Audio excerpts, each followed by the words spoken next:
Hello అందరికీ welcome to our channel. ఇది zone 6 open category and EWS cut off ఎంతవరకు ఉందనేసి చూద్దామండి.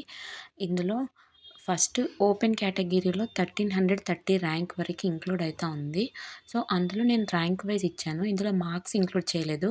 మార్క్స్ ఈ ర్యాంక్ వల్ల ఎంత ఉందో విత్ నేమ్స్ ఉంది కాబట్టి ఆ ర్యాంక్ వల్ల డెఫినెట్లీ మీకు మార్క్స్ ఐడియా ఉంటుంది, చెక్ చేసుకోండి. ఇంకా ఇందులో అర్థం అవ్వట్లేదు అని అంటే నాకు ఒకసారి కమెంట్ సెక్షన్లో కమెంట్ చేయండి. నేను విత్ మార్క్స్ మీకు పీడిఎఫ్ లింక్ ఇవ్వడానికి ట్రై చేస్తాను. జోన్ 6 కోసం చాలామంది అడుగుతున్నారు. సో అందుకని ఇప్పుడు జోన్ 6ది మళ్ళీ పెట్టాల్సి వస్తుంది. జోన్ 5ది, జోన్ 2ది, జోన్ 7ది ఇంకో వీడియో చేద్దాము.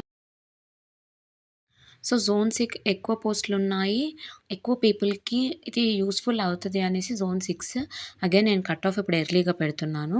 మిగతా జోన్స్ అన్నీ ఎంతవరకి కట్ ఆఫ్ ఉంది, ఎంతవరకు మెరిట్ లిస్ట్ అనాలిసిస్ ఉంది అనేది నేను మళ్ళీ ఇంకొక వీడియోలో పెట్టడానికి ట్రై చేస్తాను గైస్. ఎందుకంటే జోన్ 6లో చాలా పీపుల్ ఉన్నారు, ఎక్కువ పోస్టులు ఉన్నాయి కాబట్టి ఇది ఎక్కువ మందికి యూజ్‌ఫుల్ అవుతుందనేసి పెడుతున్నాను. ఇంకా ఆల్ కేటగిరీస్ పెట్టలేదు, ఓన్లీ ఈడబ్ల్యూఎస్ ఓపెన్ కేటగిరీ మాత్రమే ఈ వీడియోలో చేశాను. సో ఈ వీడియోలో ఓపెన్ కేటగిరీలో ఎంతమంది ఉన్నారో అనేసి చెక్ చేసుకోండి. ఈడబ్ల్యూఎస్ వాళ్ళకి నేను మార్క్స్ కూడా యాడ్ చేశాను. వీడియో ఫుల్ వరకు చూస్తే మీకు అర్థమవుతుంది. Watch till the end. So sports quota కోసం నాన్ లోకల్ వాళ్ళ కోసం అడుగుతున్నారండి. స్పోర్ట్స్ కోటా అనేది ఓపెన్ కేటగిరీలో రాదు, సపరేట్ స్పోర్ట్స్ కోటాలో రిక్రూట్ చేసుకుంటారు. సో ఇందులో ఎవరైతే 1330 ర్యాంక్ లోపు ఉన్నారో వాళ్ళందరూ ఓపెన్ కేటగిరీలో వెళ్తారు. అంటే ఇప్పుడు 1:1.5 రేషియో కాబట్టి 2 పోస్ట్‌లకి 3 పీపుల్‌ని పిలిచే ఛాన్సెస్ ఉంది కాబట్టి సో వీళ్ళతో ఇంకా అడిషనల్‌గా యాడ్ అవుతారు.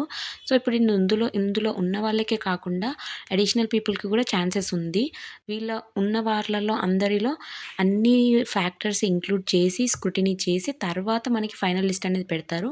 సో ఇందులో ఉన్న వాళ్ళకే పక్కాగా జాబ్ వచ్చేసినట్టు కట్ ఆఫ్ పెడుతున్నానని మీరేం ఫిక్స్ అవ్వద్దు. లెస్ మార్క్స్ ఉన్న వాళ్ళని కూడా యాడ్ చేస్తారు. ఎందుకంటే 1:1 పాయింట్ రేషియో కాబట్టి సో ఇంకా మిగతా వాళ్ళకి కూడా ఛాన్స్ ఉంది.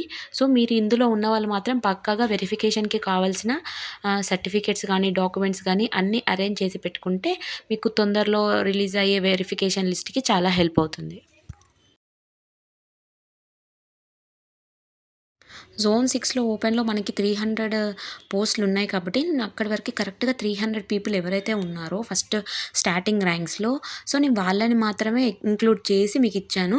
సో 300 తర్వాత కూడా మీరు ఇంక ఎక్స్ట్రా పీపుల్ ఎవరైతే ఉంటారో వాళ్ళు కూడా ఇంక్లూడ్ చేసుకొని మీకు ఐడియా ఉంటది కదా, వెరిఫికేషన్ వరకైతే వెళ్ళగలుగుతాము అన్నవాళ్ళు పక్కాగా మీరు వెరిఫికేషన్‌కి కావాల్సిన థింగ్స్ అన్నీ అరేంజ్ చేసి పెట్టుకోండి. డాక్యుమెంట్స్ కానీ, సర్టిఫికేట్స్ కానీ అన్నీ మీరు అరేంజ్ చేసి పెట్టుకుంటే వెదర్ వాళ్ళు రిలీజ్ చేయగానే వెరిఫికేషన్ లిస్ట్ ఇంకెలాంటి టెన్షన్ పడాల్సిన అవసరం ఉండదు. జాన్ 5థ్‌కి రిలీజ్ అయ్యే ఛాన్సెస్ ఉంది అని అంటున్నారండి. లెట్స్ సీ మనం ఎప్పుడు మనకి రిలీజ్ చేస్తారో వెరిఫికేషన్ లిస్ట్ కోసం అందరూ చాలా వెయిట్ చేస్తున్నారు కదండీ. సో మీరు ఒకేసారి రాగానే అప్పుడు హడావిడి అయ్యే కన్నా ముందే మీరు సర్టిఫికేట్ వెరిఫికేషన్ కోసం కావాల్సిన డాక్యుమెంట్స్ అన్నీ క్లియర్‌గా పెట్టుకోండి. Except caste income certificates apply చేసుకోవడం కాకుండా రెస్ట్ అన్ని సర్టిఫికేట్స్ అరేంజ్ చేసి పెట్టుకుంటే మీకు ఆల్ ఆఫ్ సడెన్ రిజల్ట్ వచ్చినా టెన్షన్ పడాల్సిన పనేమీ ఉండదు. సో మీకు సర్టిఫికేట్ వెరిఫికేషన్‌కి ఏమేం సర్టిఫికేట్స్, ఏమేం డాక్యుమెంట్స్ కావాలి అని తెలియకపోతే ఒకసారి కామెంట్ చేయండి. ఇంకా దీని గురించి వీడియో కావాలి అనంటే వీడియో చాలామంది చూస్తున్నారు కానీ సబ్స్క్రైబ్ చేసుకోవట్లేదు గైస్. ఇది మీకు యూజ్‌ఫుల్ వీడియో అనిపిస్తే సబ్స్క్రైబ్ చేసుకొని ఒక చిన్న లైక్ ఇవ్వండి.